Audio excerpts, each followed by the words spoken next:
Hi friends, welcome to one stop electronics. இன்றைக்கி நம்ம ஒரு பட்ஜெட் கேமிங் மவுஸ் தான் பார்க்க போகிறோம். இதுதான் அந்த மவுஸ் டேக் பிளேஸ் 2.0. இந்த மவுஸோட அன்பாக்சிங் அண்ட் ப்ராடக்ட் ரிவ்யூ தான் இந்த வீடியோவில் பார்க்க போகிறோம். வாங்க வீடியோக்குள்ளே போகலாம். ஸோ அன்பாக்சிங் ஸ்டார்ட் பண்ணிடலாம்.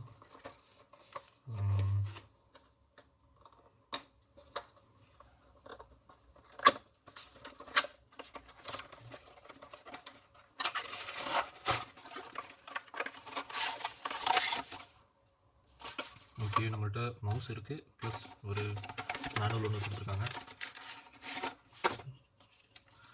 Operation instructions. ஓகே, ரொம்ப சின்னதாக இருக்குது. ஸோ அவ்வளோதான், ஒரே ஒரு சின்ன ஒரு பேப்பர் அவ்வளோதான் கொடுத்துருக்காங்க. பட் வந்து எல்லாமே கவர் பண்ணிடுதுன்னு நினைக்கிறேன். ஓகே, இது அப்புறமேட்டு இதை ஓரமாக வச்சுக்கலாம். வேறு எதுவும் இல்லை, அவ்வளோதான். ஸோ அடுத்து நம்ம மவுஸை பற்றி பார்ப்போம். இந்த மவுஸோட ஸ்பெக்ஸ் வந்து பார்த்திங்கன்னா, இது ஒரு 7 பட்டன் மவுஸ். இதில் டிபிஐ அட்ஜஸ்ட்மெண்ட் இருக்குது. அட்ஜஸ்ட்மெண்ட் டிபிஐக்கு டெடிக்கேட்டடாக ஒரு பட்டனும் கொடுத்துருக்காங்க. ஸோ அது மட்டும் இல்லாமல் வந்து ஒரு ஃபார்வர்ட் அண்ட் பேக் பட்டன்ஸ் இருக்குது. இதில் இன்னொரு முக்கியமான விஷயம் பார்த்திங்கன்னா, இந்த கேபிள்ஸ் வந்து பிரைடட் கேபிள்ஸ்.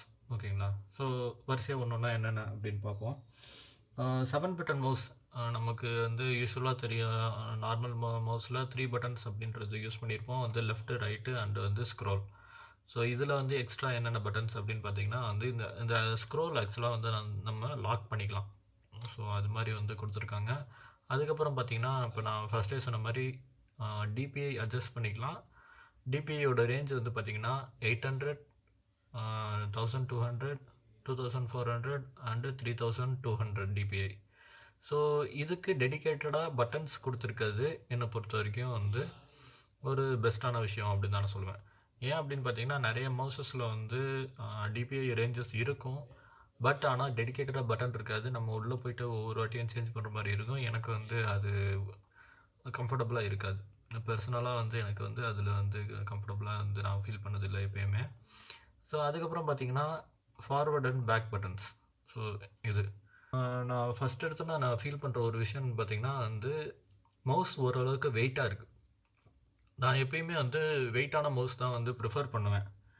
எதனாலன்னு பார்த்திங்கன்னா, நான் மெயினாக ஒரு 2 விஷயம் வந்து பண்ணுவேன் சிஸ்டம் யூஸ் பண்ணுறப்ப. ஒன்று வந்து கேமிங், இன்னொன்று வந்து பார்த்திங்கன்னா இல்லஸ்ட்ரேட்டர் அண்டு ஃபோட்டோஷாப்பில் சின்ன சின்ன கிராஃபிக் ஆர்ட் டிசைன் பண்ணும்போது நான் ஆக்சுவலாக வந்து ஒரு ஹுயான் டேப்லெட் வச்சுருக்கேன். அந்த டேப்லெட் பென் இருக்குது. இருந்தாலும் வந்து ஒரு சில டைம் நான் மவுஸ் தான் வந்து ப்ரிஃபர் பண்ணுவேன். அந்த சின்ன சின்ன ஸ்ட்ரோக்ஸ்க்கு. இப்போ சின்ன சின்ன ஸ்ட்ரோக்ஸ் வந்து ரொம்ப லைட்டாக தான் நம்ம வந்து இது மவுஸ் வந்து யூஸ் பண்ணுற மாதிரி இருக்கும். சின்ன மூமெண்ட்ஸ் அது மாதிரி தான் இருக்கும். அப்படின்றப்ப இது வந்து 2 விஷயத்தில் வந்து எனக்கு ஃபேவரபுளாக இருக்குது இந்த மவுஸ். என்னென்னு பார்த்தீங்கன்னா, ஒன்று வந்து இது ஒரு மீடியம் வெயிட்டட் மவுஸ். ரொம்ப வந்து ஹெவி வெயிட்டட் மவுஸ் அப்படின்ற மாதிரி கிடையாது, மீடியம் வெயிட்டட் மவுஸ். இன்னொன்று வந்து பார்த்திங்கன்னா டிபிஐ. ஸோ 3200 டிபிஐ அப்படின்றப்ப எனக்கு வந்து அதிக தூரம் வந்து மவுஸை வந்து நான் மூவ் பண்ணணும் அப்படின்ற ஒரு இன்டென்ஷன் வந்து எனக்கு இருக்காது. எனக்கு வந்து கொஞ்சம் தூரம் மூவ் பண்ணாலே வந்து அந்த டிபிஐ அதிகமாக இருக்கிறதுனால எனக்கு it's get the job ton அப்படின்ற மாதிரி தான் சொல்லுவேன். ஸோ அப்படின்றப்ப ஃபஸ்ட் நான் ஒன்றா சொல்லிக்கிறேன். வெயிட். ஸோ வெயிட் வந்து பார்த்திங்கன்னா, சப்போஸ் நான் வந்து வெயிட் கம்மியான மவுஸ் நான் யூஸ் பண்ணுறேன் அப்படின்னு வச்சுக்கோம். ஆக்சுவலாக நான் யூஸ் பண்ணியிருக்கேன், என்னோடய எக்ஸ்பீரியன்ஸை வச்சே சொல்கிறேன். ஸோ வெயிட் கம்மியான மவுஸ் யூஸ் பண்ணியிருக்கோம். வந்து டிபிஐ அதிகமாக இருந்தாலுமே என்ன நடக்கும் அப்படின்னு பார்த்திங்கன்னா, நம்மக்கிட்ட கண்ட்ரோல் இருக்காது. மவுஸோட கண்ட்ரோல் வந்து கம்மியாக தான் இருக்கும். ஸோ அதாவது இப்போ நான் வெயிட் இல்லாத ஒரு மவுஸ் நான் வச்சுருக்கேன் அப்படின்றப்ப நான் மூவ் பண்ணுறேன் அப்படின்னா, என்னோடய அந்த கர்சரோட மூமெண்ட் வந்து டிபிஐ அதிகமாக இருக்கிறப்ப என்ன ஆகும்னு பார்த்திங்கன்னா, சின்ன சின்ன நான் ஃபஸ்ட்டே சொன்ன மாதிரி சின்ன சின்ன ஸ்ட்ரோக்ஸ் கொடுக்கும்போது அந்த ஸ்ட்ரோக்ஸோட லென்த் அதிகமாக போயிடும். நான் எதிர்பார்க்குற அந்த ஒரு டிஸ்டன்ஸை வந்து கவர் பண்ணாமல் அதுக்கு அதிகமாகவே கவர் பண்ணிடுவேன். ஸோ அந்த மாதிரி ஒரு டிசிஷன்ஸு தான் நான் வந்து கொஞ்சம் medium or heavy weighted mouse வந்து நான் எதிர்பார்ப்பேன். ஸோ அது வந்து இது எனக்கு வந்து சாட்டிஸ்ஃபை பண்ணுது. ஸோ இன்னொரு விஷயம் என்னென்னு பார்த்தீங்கன்னா, டிபிஐ. ஸோ டிபிஐலையுமே வந்து நான் முன்னாடியே சொன்ன மாதிரி வந்து நான் எப்பயுமே வந்து ஹை டிபிஐ வச்சு தான் நான் வந்து ஒரு மவுஸ் வந்து ஆப்ரேட் பண்ணுவேன். ஸோ இப்போ இப்போ இதில் இருக்கிறது வந்து 4 செட்டிங்ஸ்னால் நான் வந்து மற்ற 3 செட்டிங்ஸை நான் வந்து டச் பண்ணவே மாட்டேன். 3200 மட்டும்தான் நான் வந்து யூஸ் பண்ணுவேன். எனக்கு வந்து சின்ன சின்ன ஸ்ட்ரோக்ஸு, ரொம்ப நுணுக்கமான ஒரு கோரல் ட்ராவாக இருக்கட்டும், இல்லை வந்து இல்லஸ்ட்ரேட்டரில் ஒரு சின்ன சின்ன கர்வ்ஸ்லாம் நான் வந்து வரையும்போது எனக்கு வந்து இது வந்து ரொம்பவே வந்து வெல் அண்ட் குட்டாக இருந்துச்சு.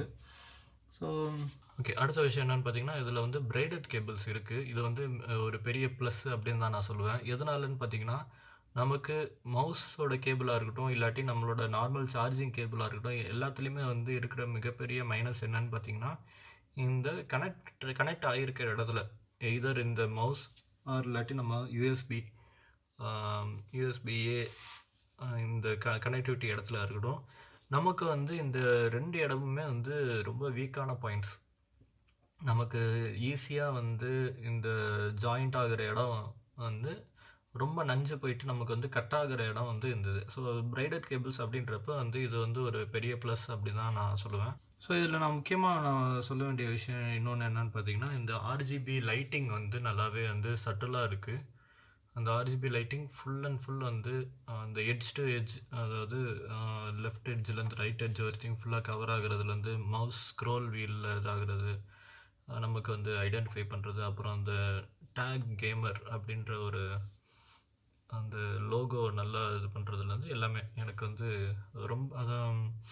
ரொம்ப பளிச்சுன்னு இல்லாமல் கொஞ்சம் சட்டிலாக இருக்குது. ஸோ அப்படின்றப்ப வந்து ரொம்ப வந்து பிரைட்டாக இருந்துச்சு அப்படின்னா கொஞ்சம் வந்து ஆக்வர்டாக இருக்கும்.